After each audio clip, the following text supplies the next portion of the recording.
Queria começar, obviamente, por cumprimentar o Sr. Vice-Presidente e o Sr. Secretário-Geral da Associação Nacional de Municípios Portugueses e gostava de colocar algumas questões, mais de tecer algumas considerações sobre a política de turismo. Acho que era importante a oportunidade de ouvir a Associação sobre algumas matérias e por isso ia diretamente às questões.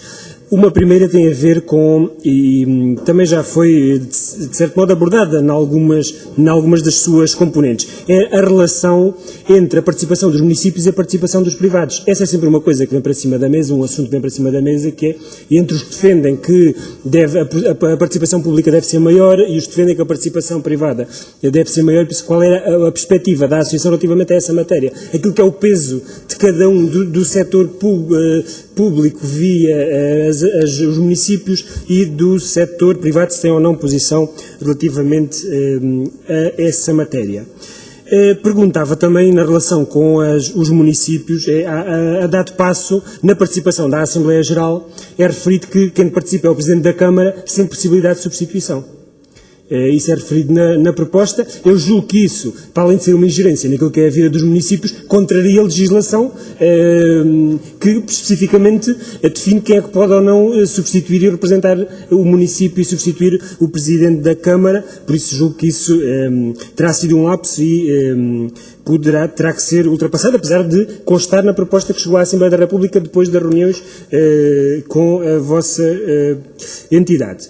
Outra das questões que nos preocupa, e gostava de perceber se preocupa os municípios em entidades com participação ativa ou não, é algum papel que é atribuído aos presidentes das comissões executivas, nomeadamente das suas competências. O Presidente da Comissão Executiva tem a competência de elaborar os planos anuais e plurianuais de atividades.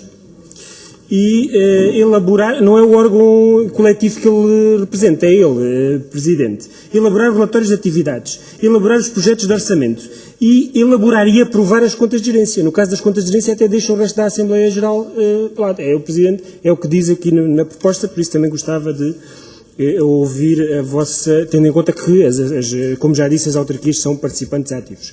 Relativamente à questão das áreas, eu não tenho posição fechada sobre esta matéria, mas fiquei um bocadinho surpreendido porque pensava que as questões culturais e até identitárias ao nível regional, não ao nível do país, tivessem ainda outro peso. É porque esta estrutura que é apresentada junta na mesma área, por exemplo, os concelhos de Alenquer e da Ruda dos Vinhos com Ceia, com Manteigas, com Almeida, né? Pertence tudo à zona centro, tem aqui uma diversidade grande, ou até no caso do Alentejo, e nós sabemos que estas estruturas, a organização por nomenclaturas de unidade territorial têm sido alteradas em função da necessidade que há de recorrer aos fundos comunitários. Por isso, podem ser bem naturais. Até o exemplo que ia apresentar a seguir é o Rio Maior e Santarém, que estão com Mértola e Almodóvar no Alentejo, em termos de áreas de turismo, na mesma NUT 2. E por isso, por causa dessas alterações que houve relativamente às necessidades de recorrer aos fundos comunitários, podemos estar aqui percebi que são favoráveis a esta, mas era uma questão que tinha para colocar.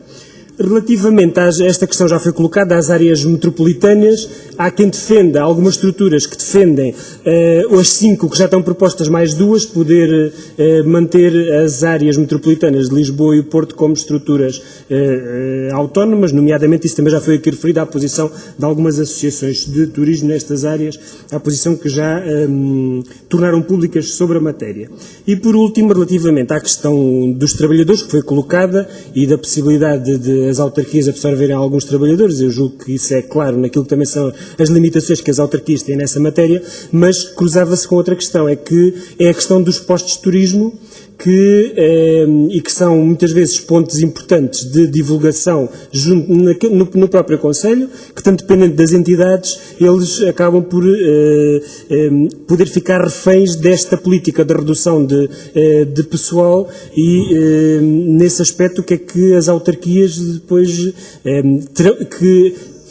podem sentir obrigadas a assumir um bocado esse papel, ou como é que se relacionam e com que preocupação é que vem esta possível limitação?